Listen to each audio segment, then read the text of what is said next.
Tell me about Reparations. Tell me about this play. This play is absolutely phenomenal in the way that the term, that we use for the play, the title, Reparations, leads you to come into the historic Billie Holiday Theater, sit in the seat and think you're going to, expect a specific show or a specific story. And then we're going to turn it on its head.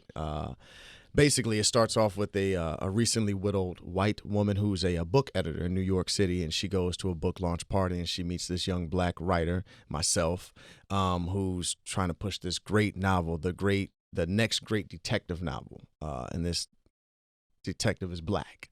I like to think of him as like Easy Rawlins from the Walter Mosley novels. Mosley, yeah. I love him, every single one of them.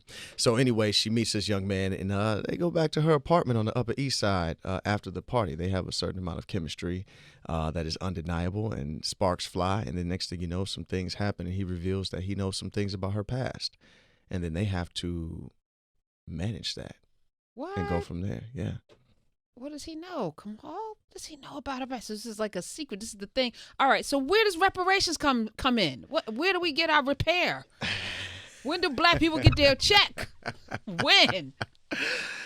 I cannot tell you too much about that, but the topic, like I said, it's an older white woman. It's a young black man. He knows something about her past. They're both Americans in New York City. Okay, I got you. Reparations the topic will be broached.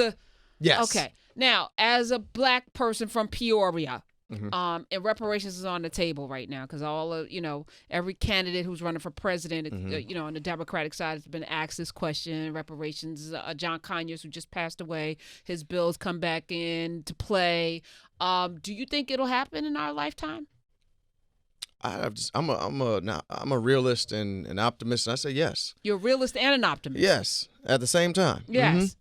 Yeah, and an opportunist. I got to play the whole field. Yeah, and I think it will. And I think a lot of people are WOKE now. And there's so many different amends that have been made to so many different subgroups and subcultures that I think it's just inevitable over time, whether it's in the next 10 years or the next 20 years, that the argument is too strong. It is. We're talking about financial payments. What form should it be? It should be in a check.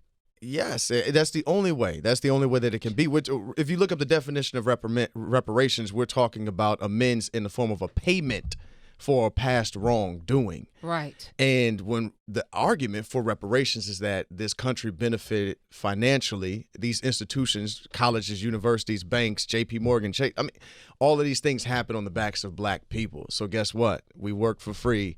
You got to go and run me my check. CTC, right. Cut the check. Cut the check. And as we all know, there's been so many great scholars that have come up with, to me, workable equations on how you go ahead and come about those numbers. It ain't that far-fetched. It ain't that hard. We figured it out for so many different subgroups now. Obviously, there's insurance companies that are putting up payments.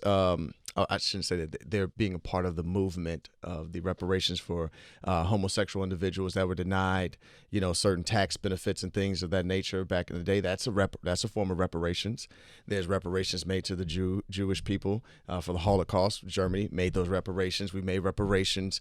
Even America participated in that. Yeah, come on now. And then now I just read the other day that and this is a form of reparations in my opinion. The Remington Company, the assault rifles that were used in the Sandy Hook massacre, that tragedy, they're being sued, and the Supreme Court is allowing that to go forward based on the marketing that would happen. Those families are due reparations for that wrongdoing. So come on, I don't disagree. Run it. The play is in Brooklyn. Mm-hmm. November 24th is the last day. You don't know what you're doing November 25th, but it's at the Billie Holiday Theater, Bed-Stuy Restoration Corp.